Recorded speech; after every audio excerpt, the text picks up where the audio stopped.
Hello friends, VK competition classes में आपका हार्दिक स्वागत है। आज हम कंप्यूटर के 5वें लेक्चर की ओर बढ़ रहे हैं। आज हम समझेंगे कंप्यूटर सिस्टम की कैपेबिलिटी क्या है और उसकी लिमिटेशन क्या है।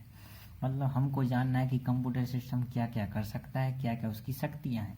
साथ में जानना है उसकी सीमाएँ क्या हैं, क्या क्या वो नहीं कर सकता है। ठीक है, तो देखते हैं एक एक चीज़ के बारे में। तो सबसे पहले देखते हैं कंप्यूटर की शक्ति के बारे में। तो कंप्यूटर से संबंधित लाभ हम केवल एक श्रेणी में रखकर नहीं जान सकते, इसलिए कंप्यूटर के लाभों का वर्गीकरण निम्नलिखित रूप में किया जाता है। सबसे पहले नंबर कार्य क्षमता, कंप्यूटर की वर्किंग एफिशिएंसी क्या है, उसकी प्रोडक्टिविटी क्या है, और इंक्रीमेंट इन एम्प्लॉयमेंट, रोजगार में उसने कैसी वृद्धि की, ये उसके पॉजिटिव पॉइंट है। कंप्यूटर ने रोजगार के नए क्षेत्रों को जन्म दिया है। संयंत्रों व संगठनों के कंप्यूटरीकृत हो जाने पर नए रोजगार के अवसर खुले हैं। भारत दुनिया के सबसे प्रमुख सॉफ्टवेयर निर्यातकों में से एक है। सॉफ्टवेयर निर्यात 43% प्रति वर्ष की दर से बढ़ रहा है, जिससे सॉफ्टवेयर के क्षेत्र में भी अच्छे रोजगार के अवसर प्रति वर्ष बढ़ रहे हैं। ये है इंक्रीमेंट इन एम्प्लॉयमेंट में। साथ में क्या हो रहा है, improvement in standard of living, जो हमारे जीवन शैली है, जो रहने का तरीका है, उसमें क्या हो रही है, वृद्धि हो रही है। कैसे, कंप्यूटर के कारण आम आदमी के जीवन स्तर में सुधार हुआ है।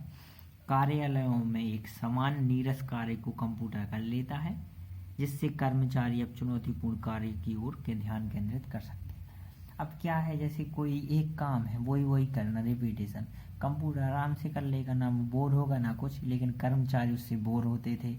नीरस मतलब होता है उबाऊ कार्य, जो एक जैसा काम है तो वो कंप्यूटर आसानी से कर लेता है और बोर भी नहीं होता है। ठीक है, तो ये है उसकी शक्तियाँ।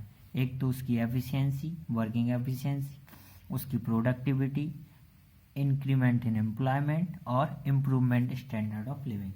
अब इसके साथ देखते हैं उसकी लिमिटेशन क्या है। लिमिटेशन है नो डिसीजन मेकिंग।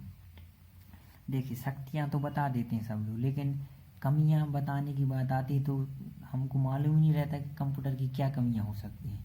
तो याद रखना, कंप्यूटर काम किसके द्वारा करेगा, हमारे द्वारा। हम यूजर जैसा काम करवाएंगे वो ही करेगा, वो स्वयं से कोई भी डिसीजन नहीं ले सकता। तो पहला क्या है, no decision making. Second, lack of resources, resources का अभाव रहता है। No feelings because it's a machine device, उसके अंदर कोई फीलिंग नहीं है। ठीक है, जैसे हमारे अंदर फीलिंग है, हम मनुष्य हैं क्योंकि, और हम कोई भी कार्य करेंगे तो उसमें फीलिंग के साथ करेंगे, लेकिन उसमें ऐसा कोई फीलिंग नहीं है। वो एक आउटपुट और इनपुट के डिवाइस के रूप में कार्य करता है। डिपेंडेंट ऑन यूजर इंस्ट्रक्शन, वो जो कंप्यूटर है वो जैसा यूजर करेगा वैसा काम करेगा। वो नहीं जानता कि यूजर कौन है, कोई और व्यक्ति भी उसको इनपुट देगा तो वो आउटपुट देगा।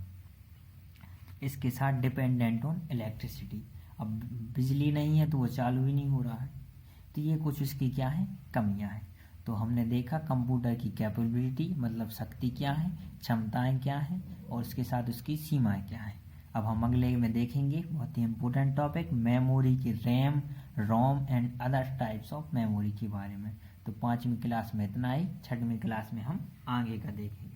Thank you so much.